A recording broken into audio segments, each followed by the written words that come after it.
Tony, Isaiah made the tough free throws Yeah. at the end of regulation, but overall there were a lot of misses. Are you kind of mystified by how you've gone from being a really good free throw shooting team and then struggling like this? Yeah, I mean, that's cost us more than one game for sure, the ability to finish a free throw. Those were 3 front ends, I think, of the bonus. They obviously were 20 of 22. But yeah, a few things showed up that cost us. Hands were low and they shot some threes, things that have cost us in the past. But it was there for the taking, and we didn't. And they did. They made some tough plays, and it's too bad. A special night that doesn't take away from Malcolm's night. That was awesome, and he's one of the special ones. But it'd have been nice to have a good feeling and celebrate what was a wonderful career for him and a special night.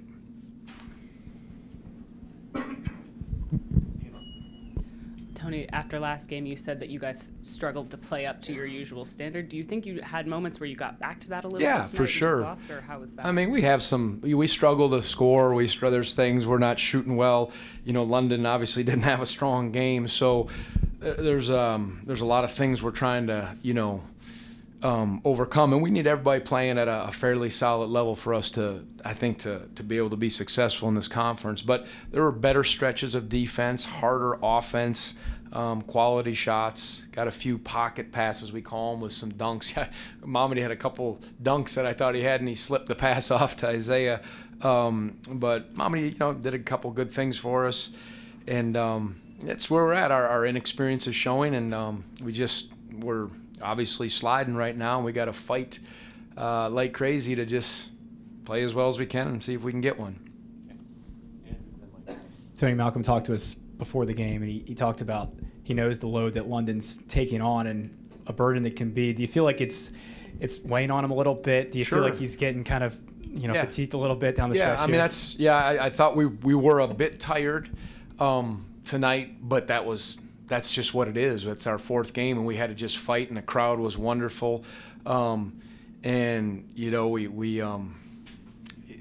going to be part of it at this time of the year, and you're so close, and that's what it messes a little bit, I think, with our guys' mind. I thought we had it, and then we dropped those free throws. They make the big shot, and but big load. Yeah, London, he didn't play well. It just was one of those games. He wasn't sharp for us, and he is getting matched pretty hard. They're guarding him. He's not getting a lot of clean looks, but you just keep plugging. That's all you can do.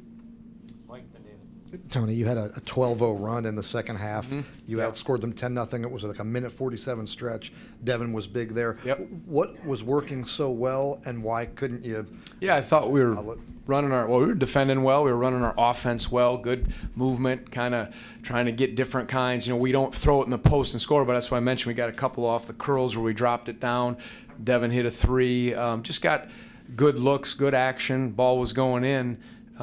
Combined with stingy defense, that's our formula. And then when a couple turnovers, a couple plays on their part, a couple breakdowns, and then you add in the missed free throws, that hurt. I thought that was a big swing when we could have pushed it out to maybe 10 at that point. Tony, you were a shooter. What did you do when you went into funks, and what do you tell your guys when they go into one now? Yeah, I mean, there's not any other option but to shoot a quality shot. We keep moving the ball, but you keep trying to get the right kinds of shots. I don't think you press and try to just, fire away and shoot rush shots, but you have to. That's what we've got. So when guys get looks, they take them, they shoot them. You get your shots in practice. We'll take a day off now because we don't play until, I don't know when we play NC State, if it's Saturday. So hopefully rest up, get healed up, and get some extra looks in the gym, and then be ready for the next one. You're still playing for something, and that's what I told them. I said, you're in for a fight every game, and it's hard when you just lose those ones that you felt like were in your grasp. Coach, what are you seeing from defenses that's throwing your rhythm off so much? It doesn't look like guys are screening as well, and guys are completely sort of out of sorts. What are you seeing from other defenses right now? Yeah, well, I mean, I think we looked a little fatigued in how we moved at times, and teams are being physical with our cutters. but there's not quite the pace and I guess the efficiency which we've run in the past, and we've got to try to get back to that because we looked, at times it looked a little ragged, and I think at the end tried to get some ball screens and there were some isolation situations instead of keep turning it over. We thought maybe we could draw a foul and get some looks, and we got a clean look for Devin in the corner for a 3. They made the shots, we didn't. They made the free throws, we didn't, and that was enough. Same thing happened at Virginia Tech. Same thing. Those are, when you're a team like us, that matters. What did you think after the review that Reed's 3-pointer at the end of regulation wasn't good? Did you feel that would give you any kind of? Yeah, for sure. No, I didn't. I was pretty sure that wasn't going to count, and and even Dev hit the first 3 out of there, and I thought we got a couple stops, but Darius got a couple elbow shots that weren't in and out, and then Mariel got a nice clean look when I substituted him in. We got to the free throw line and didn't capitalize. Unfortunate fouls that put them on the line out 30 feet. Mamadi got his 5th foul, so all those things sort of added up and cost us. You're saying a lot of things like that's who we are, and experience is showing things that sometimes you necessarily can't control. How are you talking to your guys after these losses then, when it's clearly just it's an inexperienced team? That's how we are. Yeah, I said first of all, welcome to life. I said it doesn't. You guys have experienced so much success. You're there, and then it's not. And what are you going to do? Are you going to show up? We'll take our day off. You're going to show up and come back and prepare and work and get as ready as you can for NC State. That's your option. Or are you going to sulk? You're going to listen to what people say? You can't. And we talk about that. And as long as they'll lay it on the line and we'll keep working, that's all that's in our control. And I know they're feeling it, as we all too, because you want it to go well. And I think we got off to such a good start. And, we think we were clicking, and all of a sudden we're not playing particularly well. We're struggling to score. We're still working hard defensively.